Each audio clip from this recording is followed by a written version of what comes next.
प्यारे बच्चों, बिहार पुलिस का ये 7वां क्लास महावीर बैच का है और इसमें हम लोग करेंगे घास का मैदान।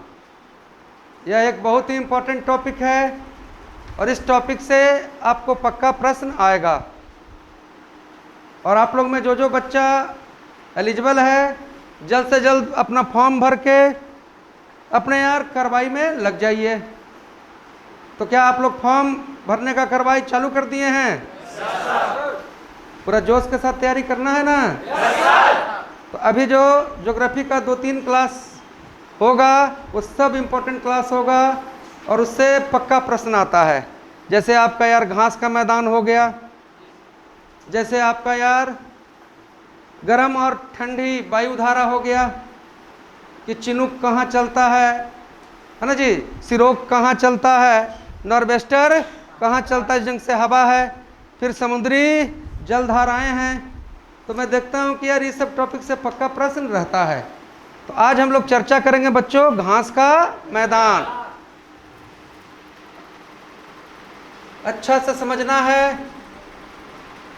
टॉपिक हम लोग का है बच्चा घास का घास मैदान।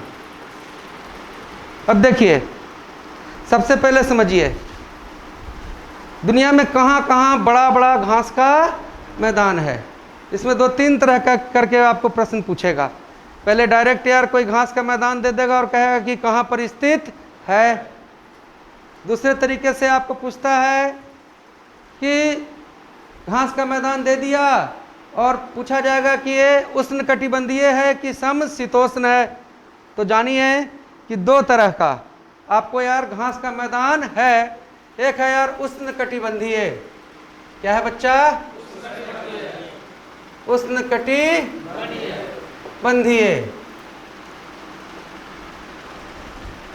और जो दूसरा है वो है यार समशीतोष्ण। समशीतोष्ण।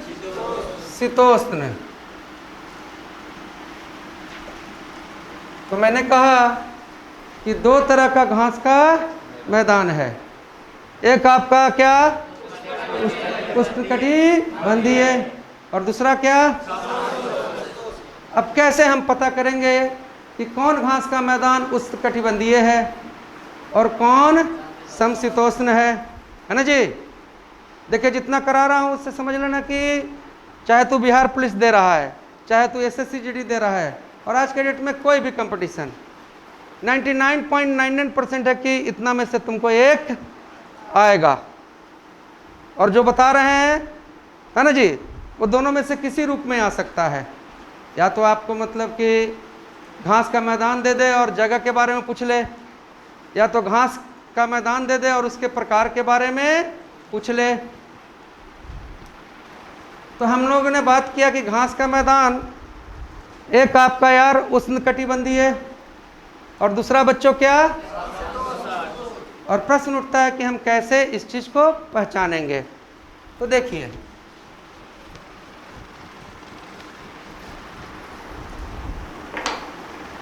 हम लोग का यार धरती है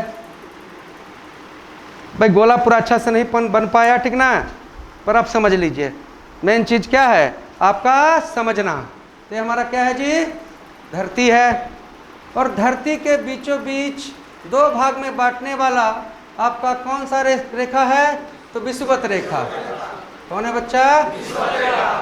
विषुवत रेखा। कोई पूछे कि धरती को 2 बराबर भागों में कौन सा रेखा बांटता है? विषुवत। देखो, धरती गोल की तरह, धरती गोल है ना जी? तो बताओ, ड्यूज बॉल देखा है तुम लोग जिससे क्रिकेट होता है? तो ड्यूज बॉल में सबसे बड़ा गोला कौन होगा? धागा वाला कि ऊपरे? बीचों बीच जो रहेगा वो। तो इस धरती पर अगर सबसे बड़ा वृत्त बनाया जाए, सबसे बड़ा वृत्त खींचा जाए, तो इस धरती का सबसे बड़ा वृत्त कौन होगा? बीच वाला। समझ रहे हो ना बात? सब चीज समझना है। अच्छा बताओ, धरती अपने अक्ष पर बेटा कितने डिग्री झुका हुआ है? 23.5 डिग्री झुका हुआ है ना बच्चा? कितना झुका है? अच्छा बताओ, एक चीज बताओ, कि धरती अपने अक्ष पर, जौन मतलब कि कांटा पर धरती है, तो अपने अक्ष पर धरती एक चक्कर पूरा कितना देर में लगाता है? 24 घंटा। कितना देर में? 24 घंटा। सब देखना आगे, ये सब चीज़ जो बोल रहे हैं, है ना। अभी 2-3 टॉपिक जो ज्योग्राफी का है मोस्ट इम्पॉर्टेंट, मतलब 3 गो टॉपिक, मतलब कि 3 नंबर पक्का, 99% है कि वहाँ से हमको प्रश्न फंसेगा, आएगा। ठीक है जी। तो इस सब चीज़ में आपको ये कॉन्सेप्ट को समझना पड़ेगा। तो धरती अपना अक्ष पर 24 घंटा में घूम रहा है। समझ रहे हो कि नहीं बात को? अच्छा बताओ कि सबसे बड़ा गोला कौन? विषुवत। और भाई इधर आओगे तो ये यार गोला कमते जाएगा ध्रुव के पास, देखो छोटा होते जा रहा है, होते जा रहा है ना। देखो इधर से छोटे होते जा रहा है कि नहीं? भाई समझ रहा है? अच्छा बताओ, धरती अपने अक्ष पर 24 घंटा में घूम रहा है ना। तो ई वाला भी 24 घंटा लगा रहा है, और सबसे बड़का भी, समझ रहा है मेरे बात को? तो कौन तेजी से घूमेगा, ई वाला कि ई वाला? बीच वाला, क्योंकि 24 घंटा में वो ज़्यादा दूरी तय कर रहा है। अबे एक बार घूम गया, है ना जी। तो जानिए कि धरती जब घूमता है तो विषुवत रेखा पर, है ना जी, घूमने का वेग सबसे ज़्यादा है। विषुवत रेखा पर घूमने का वेग सबसे ज़्यादा है, समझ रहे हो बात? और सबसे धीरे धीरे कहाँ घूमेगा? ध्रुव पर, क्योंकि यहाँ पर जब घूम रहा है बच्चों तो इतना ही दूरी तय करना पड़ रहा है। अब विषुवत रेखा पर घूमेगा तो सबसे लंबा विषुवत रेखा है, तो 24 घंटा में यार इतना चले पड़ेगा तो फास्ट चलेगा, और यहाँ 24 घंटा में इतना ही चलना है तो स्लो चलेगा। क्या आप इस चीज़ को समझें? क्योंकि इस टॉपिक में आगे जब पवन आएगा, कैसे कैसे हर जगह हवा उठता है, उस चीज़ को समझने के लिए आपको ये चीज़ समझना जरूरी है। तो सोचे कि जब स्टार्ट किए हैं तो लगे हाथ, समझाते ही चलें।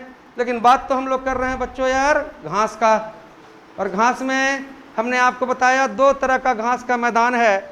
एक है उष्णकटिबंधीय और दूसरा समशीतोष्ण। दूसरा क्या है? अब देखो यार,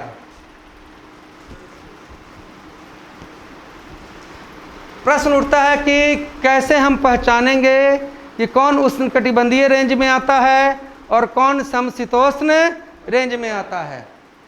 तो देखिए आपका यह धरती, और बीच वाला रेखा कौन हो बच्चा? विषुवत।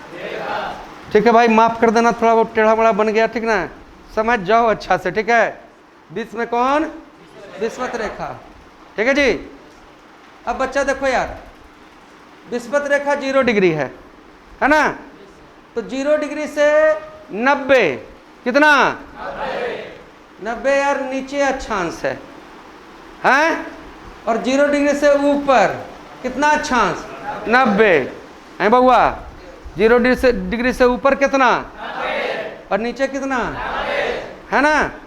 तो बाबू आपको यार 90 90 180, 90 90 और 180 और +1 विषुवत रेखा, टोटल अक्षांश की संख्या क्या हो गया? 180। देखिए यार, यहाँ से जब नीचे बढ़िएगा, यहाँ से जब नीचे बढ़िएगा तो 0 के बाद क्या degree? 1 degree, 2 degree, 3 degree, 4 degree, 5 degree, यहाँ पहुँचने पर 90 डिग्री। कितना? और यहाँ से उधर भी बढ़िए, है ना जी, तो कितना डिग्री? समझ गया? तो देखो यार, मान लो कि यहाँ पर कहीं पर यार 60 डिग्री आया, कितना डिग्री?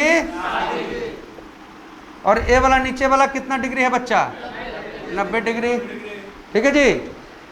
और आपको यार यहाँ पर फिर 60 डिग्री ऊपर भी आया,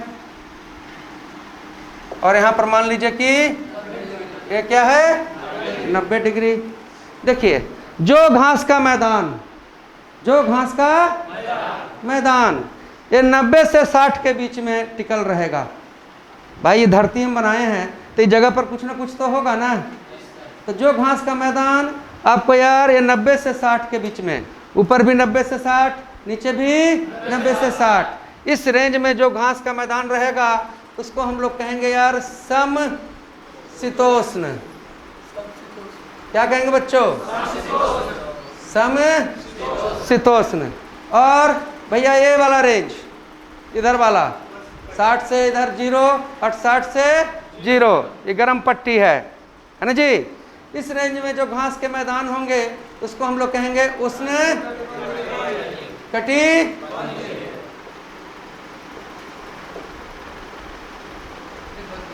समझ गया? समझने में कोई दिक्कत? 60 से 90 वाला रेंज में समशीतोष्ण है ना जी। ऊपर भी 60 से 90 के रेंज में, इसका नोट्स बनवा देंगे, ठीक है। और जो बीच वाला जो रेंज है उसको क्या कहेंगे? उष्णकटिबंधीय। समझ में आया? चलिए, ये नक्शा तो इधर नहीं आ पाएगा जी। देखो इधर पकड़ो जी, इधर से पकड़ो नीचे। देखो भाई, ये पूरा जो आपको अर्थ है ना जी। तो मान लो कि ये पट्टी के नीचे वाला है और इस पट्टी के ऊपर वाला वो होगा समशीतोष्ण, ठीक है जी। और बीच वाला होगा उष्ण। चलिए अब समझो मेरे बात को। देखो भाई, ये है 60 डिग्री, तुमको उतना नक्शा का जरूरत नहीं है। ये भी मान लीजिए कि पट्टी है 60 डिग्री या नीचे था कितना 90 डिग्री, ठीक है बच्चा। अब ऊपर से इधर 90 डिग्री इधर मान लीजिए, ऊपर से ये फिर ये आपको बीच में हो गया, बीच में हो गया आपको कौन सा रेखा भाई? विषुवत हुआ कि नहीं? यहाँ से फिर 60 और फिर ऊपर क्या जी 90। समझे मेरे बात को? तो सबसे पहले ये देखिए, हम लोग अमेरिका पहुँचते हैं। कहाँ पहुँचते हैं? अमेरिका। और जब हम लोग अमेरिका पहुँचते हैं तो यार ये है आपका यार दक्षिणी अमेरिका। ये क्या है? भाई नक्शा एक्यूरेट नहीं बन रहा है तो उस नक्शा का ज़रूरत भी आपको नहीं है, आपको चीज़ को समझने का ज़रूरत है। ये आपका यार कौन अमेरिका है? दक्षिण अमेरिका। थोड़ा सा और उसको ऊपर कर दीजिए, है ना जी। और ऊपर वाला जो पोर्शन हुआ वो हो गया आपको यार उत्तरी अमेरिका। कंपटीशन में नक्शा आपको नहीं बनवाया जाएगा, समझ गए बात? तो देखो भाई दक्षिण अमेरिका में आओ, है ना जी।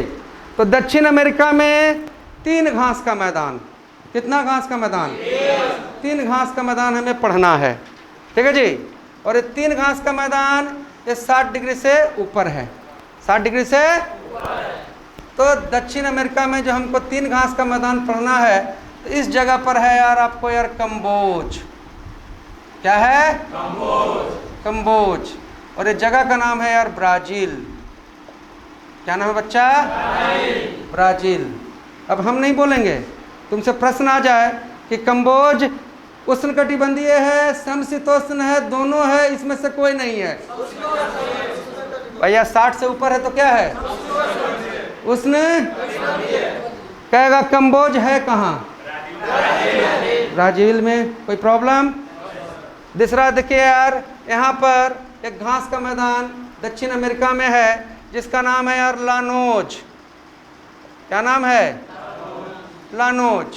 अब खुद बताइए बच्चों, लानोज जो है वो यार उष्ण की समशीतोष्ण? उष्ण, क्योंकि इसके नीचे रहता था समशीतोष्ण, ठीक है जी। और तीसरा ये जो लानोज है ये आपको यार वेनेजुएला में,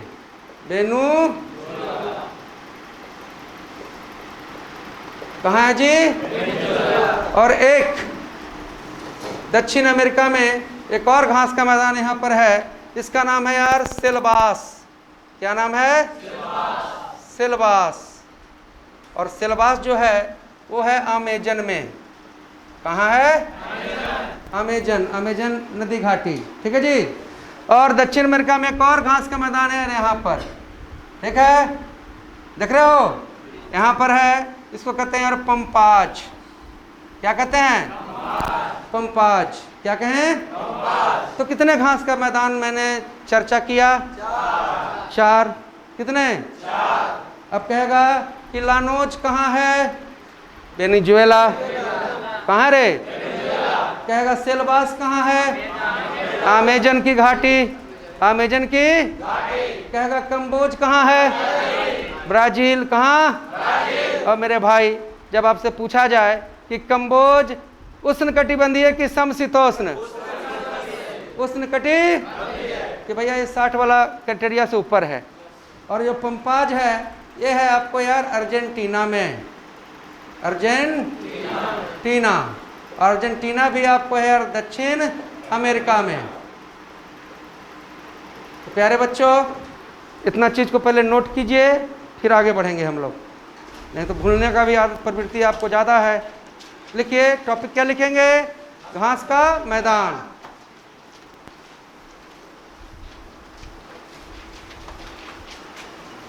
घास का मैदान लिखेंगे। पहला, घास का मैदान।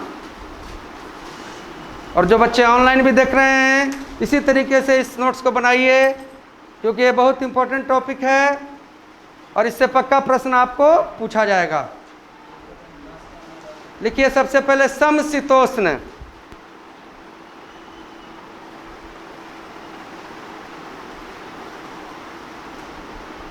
समशीतोष्ण।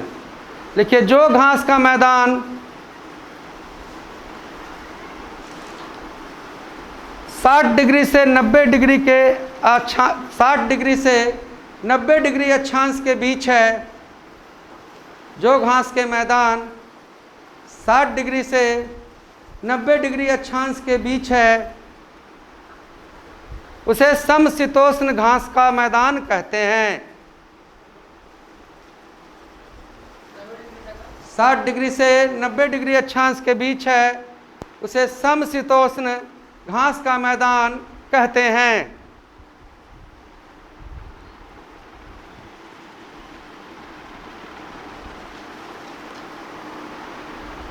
ठीक है जी, समझ रहे हो बात को? जो 60 डिग्री से 90 डिग्री के बीच आएगा मैदान, उसे हम समशीतोष्ण घास का मैदान कहते हैं। लिखिए उष्णकटिबंधीय।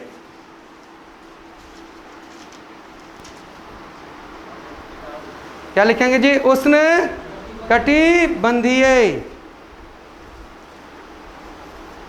उष्णकटिबंधीय। लिखिए 0 डिग्री अक्षांश से 0 डिग्री अक्षांश से 0 डिग्री अक्षांश से 60 डिग्री अक्षांश के बीच स्थित मैदानों को 0 डिग्री अक्षांश से 60 डिग्री अक्षांश के बीच स्थित मैदानों को उष्णकटिबंधीय घास का मैदान कहते हैं। उष्णकटिबंधीय घास का मैदान कहते हैं।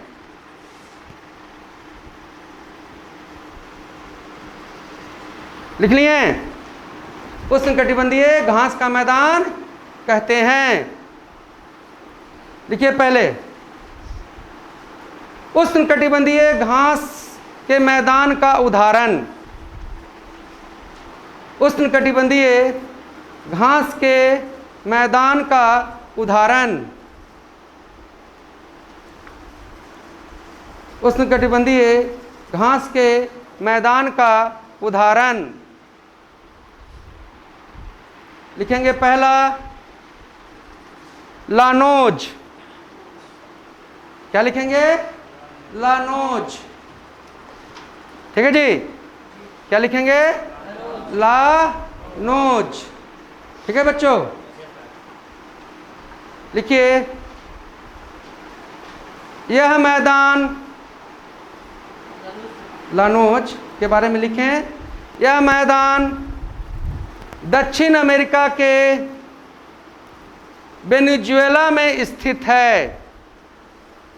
यह मैदान दक्षिण अमेरिका के वेनेजुएला में स्थित है।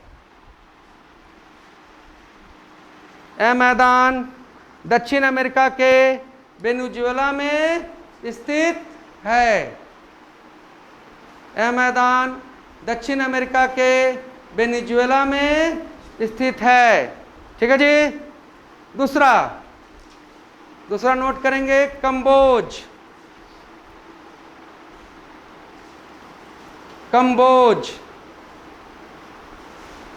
ठीक है जी। लिखिए, यह मैदान दक्षिण अमेरिका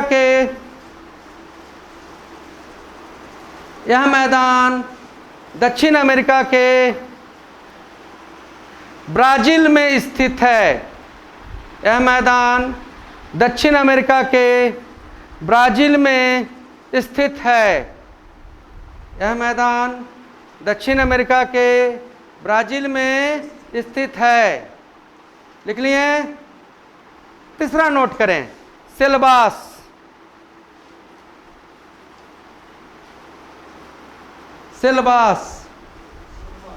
सिलबास है ना।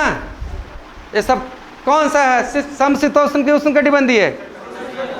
तो सिलबास लिखिए। यह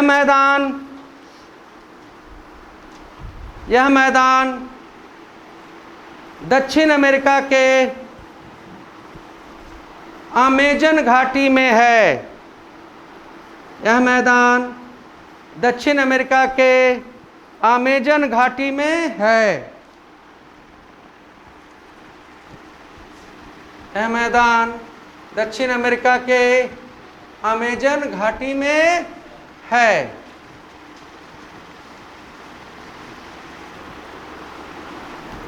ठीक है जी। यह मैदान दक्षिण अमेरिका के अमेजन घाटी में है। क्लियर। अब देखिए भाई, ये आपका यार अफ्रीका है ना जी। इधर उत्तरी अफ्रीका, इधर दक्षिणी अफ्रीका। अफ्रीका एक ऐसा देश है जिससे यार कर्क रेखा भी पार होता है, विषुवत रेखा भी पार होता है और मकर रेखा भी पार होता है। ठीक ना जी। अफ्रीका एक ऐसा महादेश है जिससे यार कर्क रेखा भी पार होता है, विषुवत रेखा भी पार होता है और यार तुम्हारा यार मकर रेखा भी पार होता है। ठीक है जी। अब देखो, अफ्रीका में आपको यार यहाँ पर घास का मैदान है जिसका नाम है सवाना। क्या नाम है? सवाना। अब बोलो, सवाना आपको यार उष्णकटिबंधीय की समशीतोष्ण? उष्ण ऊपर है ना जी। उष्ण लिखिए।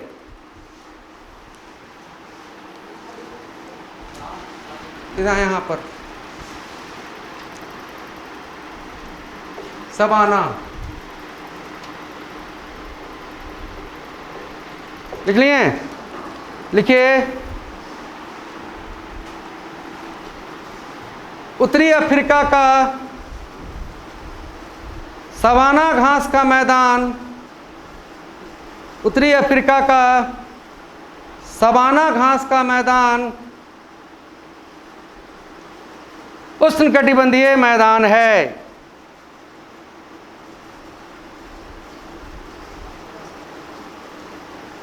उत्तरी अफ्रीका का सवाना घास का मैदान उष्णकटिबंधीय घास का मैदान है।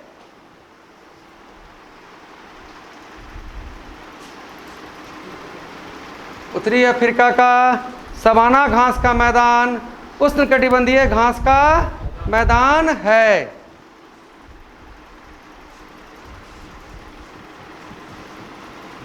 लिख लिए। देखो, ये भारत को दो भाग में कौन सा रेखा बांट रहा है? कर्क रेखा। कौन जी? अब भारत के नीचे यहाँ कौन सा देश है? श्रीलंका। कौन है? और श्रीलंका में घास का मैदान है यार पटाना। कौन जी? तो लिखिएगा,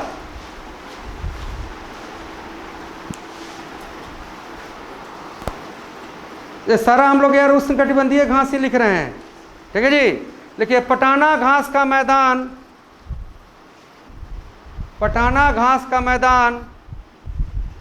पटाना घास का मैदान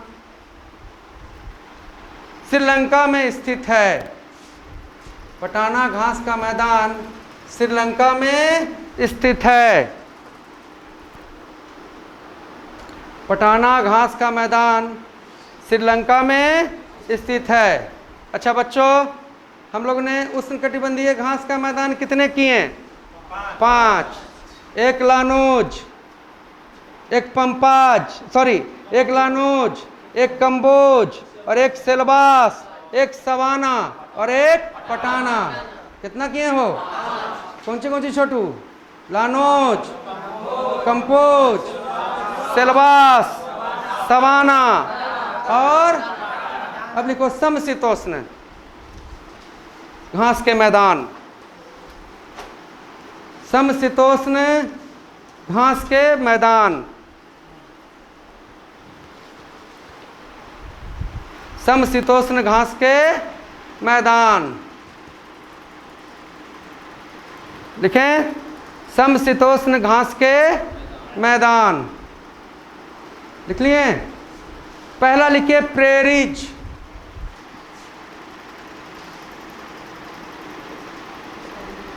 प्रेरीज कहाँ? तो उत्तरी अमेरिका,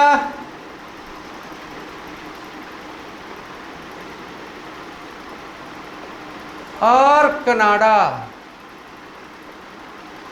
प्रेरीज उत्तरी अमेरिका और कहाँ? कनाडा।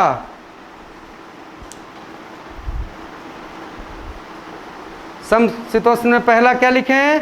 प्रेरीज। प्रेरीज और कहाँ स्थित है? उत्तरी अमेरिका और कनाडा में। उसका कुछ हिस्सा यार उत्तरी अमेरिका में है, कुछ हिस्सा कनाडा में है। लिखिए अगला पॉइंट, प्रेरीज घास का मैदान। प्रेरीज घास का मैदान, प्रेरीज घास का मैदान गेहूं उत्पादन के लिए प्रसिद्ध है।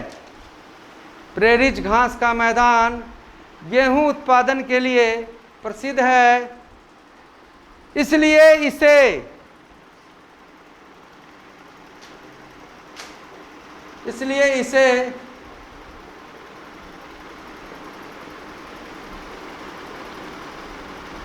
इसे बास्केट ऑफ ब्रेड कहते हैं। प्रेरीज घास का मैदान गेहूं उत्पादन के लिए प्रसिद्ध है, इसलिए इसे बास्केट ऑफ ब्रेड कहते हैं। हाँ, बास्केट ऑफ ब्रेड कहते हैं। क्लियर हो गए? तो कहेगा प्रेरीज कहाँ है? उत्तरी अमेरिका। प्रेरीज कहाँ है? और कहेगा प्रेरीज कैसा घास का मैदान है? कहेगा उष्णकटिबंधीय कि समशीतोष्ण? सम पकड़ लीजिएगा ना। प्रेरीज के बाद देखो बाबू, अफ्रीका में जब आएंगे तो देखो यार, ये जो दक्षिण अफ्रीका है, साउथ अफ्रीका है ना जी? कहाँ बोल रहे हैं? चलो ये सुन लो इधर। अमेरिका में प्रेरीज किए। प्रेरीज कहाँ था? उत्तरी अमेरिका। लेकिन यार दक्षिण अमेरिका में देखो यार, ई लाइन के बीच में आपको क्या क्या हम बताएं? आपको बताएं कंबोज, लानोज, सेलबास बताएं ना। लेकिन दक्षिण अमेरिका में ई लाइन के नीचे समशीतोष्ण वाला रेंज में एक घास का मैदान है जिसका नाम है पंपाज। कौन जी? पंपाज। अब पंपाज कहाँ है? दक्षिण अमेरिका। और दक्षिण अमेरिका में कहाँ? अर्जेंटीना। अर्जेंटीना। तो अगला प्रेरीज के बाद लिखेंगे बच्चों पंपाज। प्रेरीज के बाद क्या लिखेंगे? पंपाज। लिखिए, यह मैदान दक्षिण अमेरिका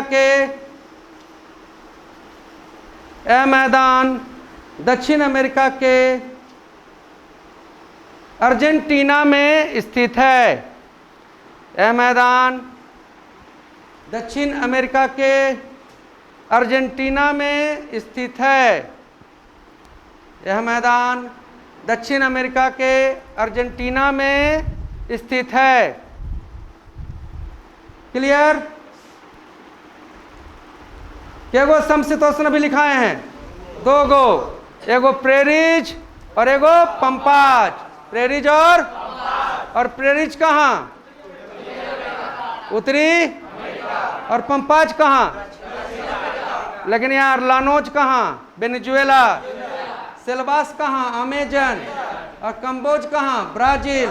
ए बउआ मेरे छोटुआ, कंबोज कहाँ? ब्राजील। और सवाना कहाँ? उत्तरी अफ्रीका। उत्तरी अफ्रीका। सवाना कहाँ? लेकिन देखो यार, उत्तरी अफ्रीका में तो सवाना है, लेकिन देखो यार दक्षिण अफ्रीका में ई लाइन के नीचे, लाइन के नीचे मतलब क्या? दक्षिण अफ्रीका में लाइन के नीचे मतलब कि समशीतोष्ण। दक्षिण अफ्रीका में आपको घास का मैदान है जिसका नाम है यार बेल्ट। क्या नाम है जी? बेल्ट। अभी हम लोग किस चीज का नोट्स बना रहे हैं? उष्णकटिबंधीय की समशीतोष्ण। तो लिखिए बेल्ट।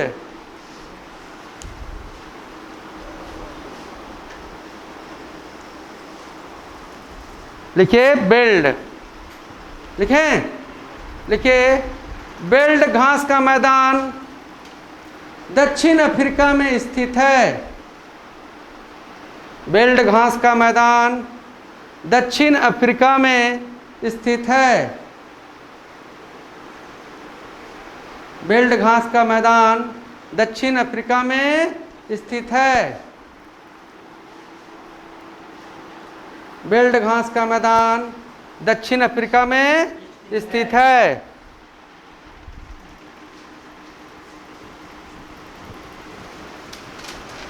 देखो बच्चों, बेल्ट कहाँ? अब देखो बाबू, है ना जी, एक आपको यार यूरोप महादेश है। यूरोप से सटले सटले आपको एशिया में भी आदमी पहुंच जाता है। यूरोप से सटले सटले आपको एशिया में भी, है ना जी। यूरोप और एशिया के बीच में एक पर्वत है जिसे हम कहते हैं यूराल पर्वत। कौन पर्वत? पूछा जाए कि यूरोप और एशिया को, है ना जी, और ये सब जो रेंज है यूरोप और ये पार्ट जो है जहां हम दिखा रहे हैं, ये समशीतोष्ण वाला रेंज है। समशीतोष्ण वाला रेंज है। तो देखो यूरोप को एशिया से जुदा करने वाला पर्वतमाला कौन है? यूराल। ठीक है जी। एशिया में इधर देखो यार, आपको यार चीन है। चीन किस महादेश में है? एशिया, है ना जी। एशिया महादेश में जो ये वाला इलाका है, मान लो, ठीक है। अब ये जो घास का मैदान है तो ये एशिया में भी है और यूरोप में भी है ना जी। तो एशिया और यूरोप का जो कंबाइन रूप है जिसमें दोनों मिला हुआ है, तो इस इलाका को जिसमें दोनों शामिल हो जाए उसको हम कहते हैं यूरेशिया। क्या कहते हैं? यूरेशिया। समझ रहे हो बात को? और यहाँ पर घास का मैदान जो है दुनिया का सबसे बड़ा घास का मैदान है ना जी, स्टेपिज। क्या है जी? तो स्टेपिज के बारे में पहला चीज आप क्या जाने कि ये उष्णकटिबंधीय की समशीतोष्ण। अरे बउआ, उष्णकटिबंधीय की समशीतोष्ण। सम एशिया और यूरोप को कौन सा पर्वतमाला अलग करे? यूराल। कौन?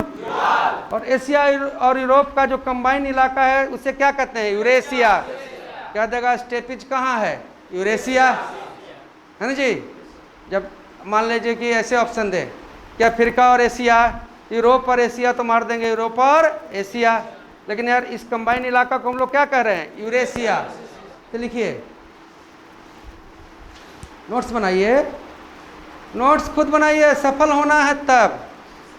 क्योंकि जो ये आप अपने से जो लिखते हैं, है ना जी, तो समझिए कि मेरा 90% काम क्लास में हो जाता है।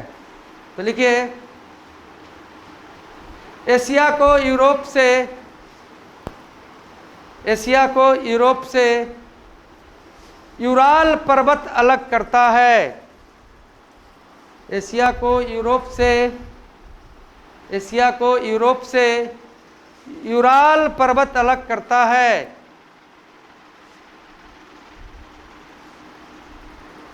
एशिया को यूरोप से यूराल पर्वत अलग करता है। लिखिए, स्टेपिज नामक घास का मैदान, स्टेपिज नामक घास का मैदान यूरेशिया में स्थित है। स्टेपिज नामक घास का मैदान यूरेशिया में स्थित है। स्टेपिज नामक घास का मैदान यूरेशिया में स्थित है। लिखिए, यह दुनिया का सबसे बड़ा मैदान है। यह दुनिया का सबसे बड़ा घास का मैदान है। यह दुनिया का सबसे बड़ा घास का मैदान है। यह दुनिया का सबसे बड़ा घास का मैदान है। बाबू, अभी तक जितना कहानी कहें उसमें कहीं कोई डाउट? बिल्कुल समझ रहे हैं अच्छा से? अब देखो यार, यूरोप में ये सब हम लोग किस सीरीज में, समशीतोष्ण में लिख रहे हैं जी। यूरोप में एक घास का मैदान है, पोस्टाज। क्या नाम है जी? लिखिए, पोस्टाज नामक घास का मैदान, पोस्टाज नामक घास का मैदान, पोस्टाज नामक घास का मैदान, पोस्टाज नामक घास का मैदान यूरोप में स्थित है। पोस्टाज नामक घास का मैदान यूरोप में स्थित है। पोस्टाज नामक घास का मैदान यूरोप में स्थित है। क्लियर हुए? अब यहाँ देखो, चीन, यहाँ घास का मैदान है मंचूरिया। भाई चीन में चलता ना मंचूरियन, उसे ये घास का मैदान क्या हुआ? मंचूरिया। अभी भाई उष्णकटिबंधीय कि समशीतोष्ण? लिखिए, मंचूरिया।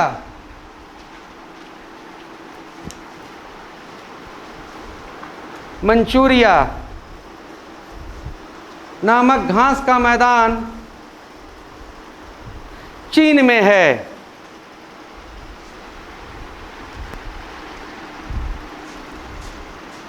इधर तो नीचे इधर है ऑस्ट्रेलिया।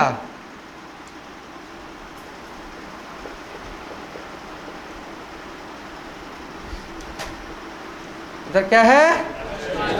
ये भी ये बेल्ट के नीचे है। देखिए, यहाँ पर घास का मैदान का नाम है डाउन्स। क्या है बच्चे? डाउन्स। देखिए, डाउन्स नामक घास का मैदान, डाउन्स नामक घास का मैदान, डाउन्स नामक घास का मैदान, डाउन्स नामक घास का मैदान ऑस्ट्रेलिया में स्थित है। तो एक बार चीजों को फिर से जरा हम लोग रिवाइज करेंगे।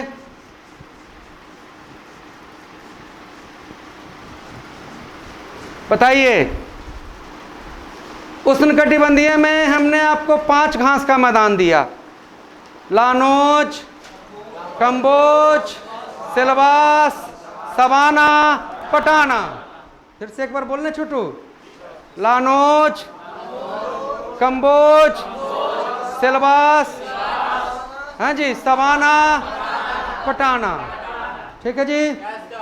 समशीतोष्ण में जब आएंगे तो समशीतोष्ण में आपको सबसे पहले मैंने लिखा है प्रेरीज। उत्तरी अमेरिका में प्रेरीज और दक्षिणी अमेरिका में पंपाज। उत्तरी अमेरिका में प्रेरी और दक्षिणी अमेरिका में। और भैया समशीतोष्ण में हम लोग अफ्रीका में जो घास का मैदान किए हैं वो है बेल्ट। क्या है? बेल्ट। और प्यारे बच्चों, समशीतोष्ण में हम लोगों ने बात किया कि एशिया को यूरोप से अलग करने वाला यूराल पर्वत। कौन पर्वत? और यूरोप और एशिया के इलाकों को कहते हैं यूरेशिया। क्या? यूरोप और एशिया के इलाके को क्या कहते हैं? यूरेशिया। समझ गए बात? और यहाँ कौन घास का मैदान है? स्टेपीज। कौन जी? यहाँ कौन घास का मैदान? और बताओ पोस्टाज कहाँ है? यूरोप। पोस्टाज। और प्यारे बच्चों मंचूरिया और डाउन्स ऑस्ट्रेलिया। डाउन्स। चलिए तो देखिए, घास के मैदान में मैं पूरा एकदम कन्फर्म होकर कह सकता हूँ कि आपको प्रश्न रहेंगे तो इससे फिजूल प्रश्न नहीं रहेंगे। ठीक है जी। लेकिन हम लोगों ने यार क्लास शुरू होते ही एक चर्चा किया था कि पूरे दुनिया को दो भाग में कौन बांटता है? विषुवत। हम लोगों ने यह भी चर्चा किया था कि धरती अपने अक्ष पर कितना झुका है। किए थे ना? किए थे ना? बताओ, हम लोगों ने यह भी चर्चा किया कि धरती पर कौन सा स्थान सबसे तेजी से घूमेगा? विषुवत। और सबसे स्लो? ध्रुव पर। सबसे स्लो? अच्छा बताएं, धरती कोई छोटा मोटा तो चीज है ही ना, है ना जी? एक हल्का सा मोटरसाइकिल जब आपको क्रॉस करता है तो पीछे एकदम झाएं से मारता है, मरता है कि नहीं? तो धरती जहाँ सबसे तेज घूमेगा, है जी, वहाँ के हवा को सब मतलब बैक फायर कर देगा, हवा को सब उड़ा देगा। ठीक है जी?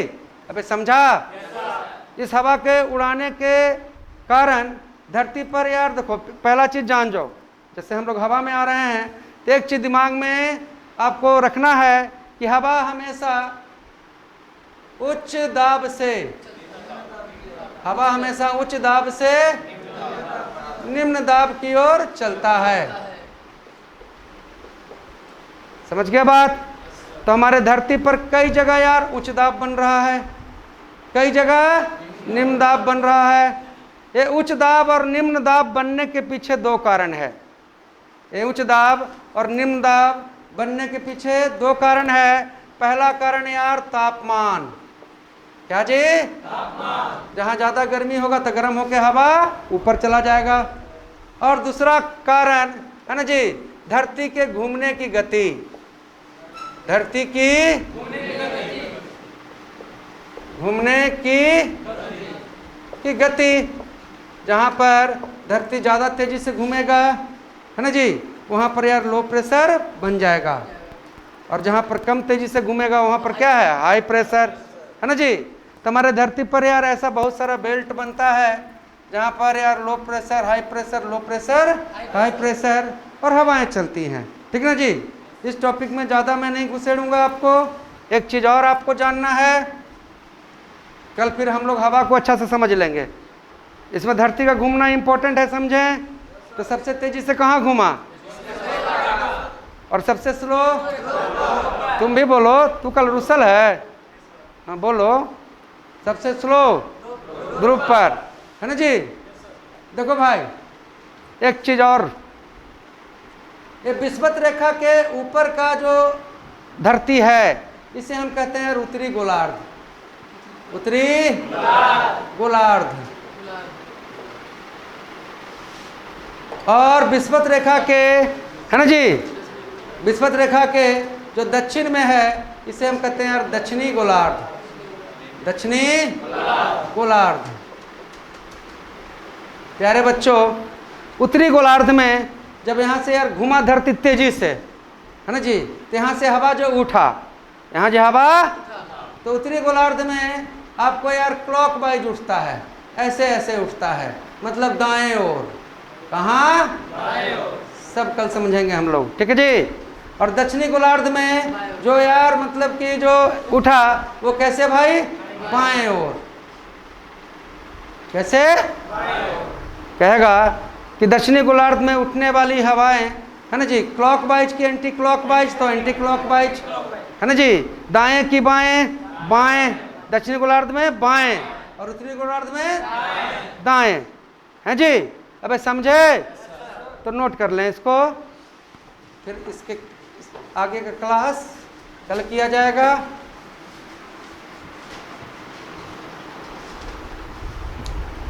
लिखिए, पृथ्वी पर कुल 181 अक्षांश हैं।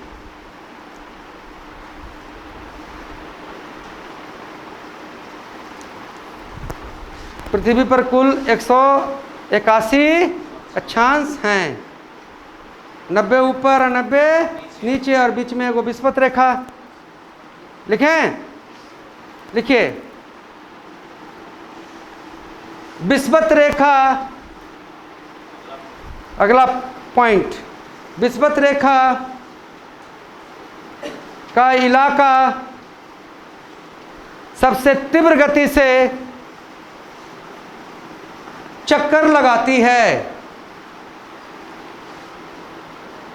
विषुवत रेखा का इलाका सबसे तीव्र गति से चक्कर लगाती है, सबसे तीव्र गति से चक्कर लगाती है। विषुवत रेखा का इलाका सबसे तीव्र गति से चक्कर, लिखिए। अगला, ध्रुवीय इलाका, ध्रुवीय इलाका सबसे निम्न गति से अपना चक्कर लगाती है, सबसे निम्न गति से। और कारण तो सिंपल है बच्चों कि सब 24 घंटा में यार विषुवत रेखा को भी वाला इलाका को भी घूमना है और 24 घंटा में इसको भी घूमना है। इसको कम घूमना है इसलिए स्लो चलेगा, इसको ज़्यादा घूमना है इसलिए तेज चलेगा। समझ रहे हो बात को ना? लिखिए, उत्तरी गोलार्ध में उठने वाली हवाएं दाएं ओर मुड़ जाती है। उत्तरी गोलार्ध में उठने वाली हवाएं दाएं ओर मुड़ जाती है। उत्तरी गोलार्ध में उड़ने वाली हवाएं दाएं ओर मुड़ जाती है। लिखेंगे क्लॉकवाइज, क्लॉकवाइज और एंटी क्लॉकवाइज करके भी ऑप्शन दे सकता है। तो क्या लिखेंगे? क्लॉकवाइज। ठीक है जी, कैसे लिखा जी? क्लॉकवाइज। आगे लिखेंगे दक्षिणी गोलार्ध। ठीक है जी, लिखिए, यहां उठने वाली हवाएं बाएं ओर मुड़ जाती है। यहां उठने वाली हवाएं बाएं ओर मुड़ जाती है। और क्या लिखेंगे? Anti clockwise, anti clockwise. हाँ, बाएं ओर मुड़ जाती है, एंटी क्लॉकवाइज। प्यारे बच्चों, आज का जो क्लास हुआ आप लोगों ने अच्छे तरीके से समझा? बताओ, आपका यार सही ढंग से पढ़ो तो 90% तो हम आपको क्लास में ही याद करवा देते हैं। और दूसरा चीज, जब तक यार सीरियस नहीं होगे, ये तो मान लो कि देखो यार, हम एक आपको शिक्षक हैं कि 24 घंटा आपको मोटिवेट करके रखते हैं, कभी भी आपका मतलब मोरल डाउन होने नहीं देते हैं, क्योंकि हम लोगों ने यार ये कहानी एक बार नहीं हजारों बार दोहराया है ना जी? जान लो कि करत करत अभ्यास ते जड़मती होत सुजान, रसरी आवत जात ते सिल पर पड़त निशान। तो जो यार पक्का इरादा करके ठान लेगा तो पत्थर पर भी यार जब निशान पड़ सकता है, तो हम तो इंसान हैं। सिर्फ हमें क्या चाहिए? शुद्ध इरादा, है ना जी? समझ रहे हो बात? तुम कुछ भी कर सकते हो, बस 5 से 6 महीना अपने आप को पूरा मतलब कि तरीके से रमा दीजिए, पूरा तरह से मतलब कि आप क्या डिवोटेड हो जाइए। समय फिर आएगा, ऐसा नहीं है कि 2024 के बाद समय नहीं आएगा, लेकिन अभी का जो काल होता है, इलेक्शन के समय का जो काल होता है, तो विद्यार्थियों के लिए स्वर्ण काल होता है बाबू, है ना जी? अभी हर तरह का देखिए, आप एसएससी में देखिए तो एमटीएस से सीजीएल सब लाइन लेंथ पर है। देखिए बिहार पुलिस, यूपी पुलिस, समझ रहे हो बात? एसएससी जीडी आने वाला है, आरपीएफ आने वाला है। तो अभी जो बच्चा यार ठीक से जगल रहेगा और मेहनत करेगा तो उसको यार इनाम उसको पक्का मिलेगा। जो भी आप सिलेबस कर रहे हैं अभी फिलहाल, जो भी कंपटीशन जो भी आया हुआ है, उसमें यार मैथ इम्पोर्टेंट है, उसमें रीजनिंग इम्पोर्टेंट है, उसमें जीके जीएस इम्पोर्टेंट है, उसमें हिंदी इम्पोर्टेंट है। ये चारों चीज़ पर हमने अगर अच्छा साधना कर लिया तो हमारा सिलेक्शन पक्का होगा, है ना जी? समझ रहे हो बात? और सोचो, कभी भी देखो यार, सपना देखना सीखो। कभी अपने आप को ना वर्दी में फील करके देखो कि जब हम ऐसा होंगे तो मेरे जीवन में क्या चार्म रहेगा, मेरे चेहरे पर क्या चमक रहेगा, और क्या मेरे घर वाले कितने खुश रहेंगे, है ना? लेकिन आप चाहिए कि बिना मेहनत का आपको मिल जाए, कोई ला के आपको दे दे, तो ये संभव नहीं है भाई। बेरोजगारी का स्थिति कितना मतलब कि दयनीय है। कितनों वैकेंसी निकलेगा, मान लो कहीं 50,000 वैकेंसी निकलेगा तो यार, है ना, 50 लाख बेरोजगार है, हैं? समझ रहे हैं बात? लेकिन मैंने वो हर डूबा हुआ बच्चा को, जो बच्चा डूब गया है, जो बच्चा बिल्कुल मतलब कि जग गया है, वो बच्चा को यार कभी किसी को हारते हुए देखा ही नहीं कि वो हार गया। हारता वही है जो सरेंडर कर दे। अब आप अगर यहाँ पर सरेंडर करते हैं, ये सबसे बेस्ट जगह पर आप हैं, जहाँ पर आपको बहुत बेहतरीन प्यार, बहुत बेहतरीन कॉन्सेप्ट और बहुत बेहतरीन मोटिवेशन और बहुत दुलार के साथ आपको रखा जाता है ना जी? जब यहाँ पर समस्या अगर आपको है और हो जाए तो समझिए ना कि तू किसी काम का आदमी नहीं है, तो कहीं सेटल नहीं होगा। क्योंकि जिस बच्चा को यार बताओ सुबह 7 बजे से लेके रात के 9 बजे तक लगातार आदमी लगल है कि तुम्हारे अंदर सुधार ले आवे, है ना जी? मोटिवेशन, कोई भी बाहरी बिंदु आपको डिस्टर्ब करने वाला आता नहीं है। इतना बड़ा सिस्टम है कि कहीं पर भी जाके शांति से पढ़ सकते हैं। ये भी नहीं कह सकते हैं कि ये हल्ला कर रहा है, यहाँ हल्ला कर रहा है तू पर। और हल्ला करेगा क्यों जब सबका लक्ष्य निर्धारित है, सबको मतलब कि उसी काम के लिए आया तो जरूरी है नहीं। तो बताओ कितने देश ऐसे हैं बच्चों, 10 मिनट का पीछे जो कराए हैं एक बार पूछ लेते हैं, फिर आज का क्लास समाप्त करते हैं। कितने ऐसे देश हैं जो परमाणु ऊर्जा से लैस हैं? 9 देश। किस देश में यार सबसे ज्यादा परमाणु? रूस। कौन जी? और कहेगा भारत में कितने? 100। पक्का ना? भारत में कितने? 164। 164। तो बताओ यार, मौर्य वंश के संस्थापक चंद्रगुप्त मौर्य। चंद्रगुप्त। लेकिन बताओ यार, मेगास्थनीज किसके शासनकाल में? भुला गए?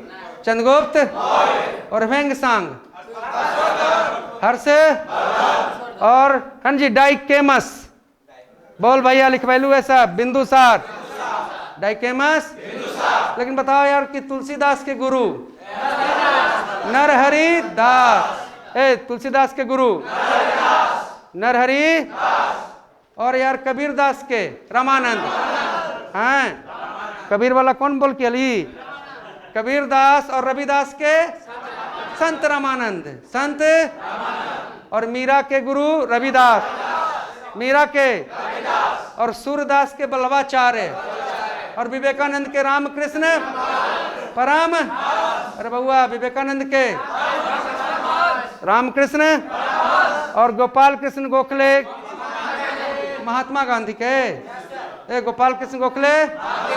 लेकिन सर्वाधिक विशिष्ट उष्मा, सर्वाधिक कैलोरीफिक मान क्या?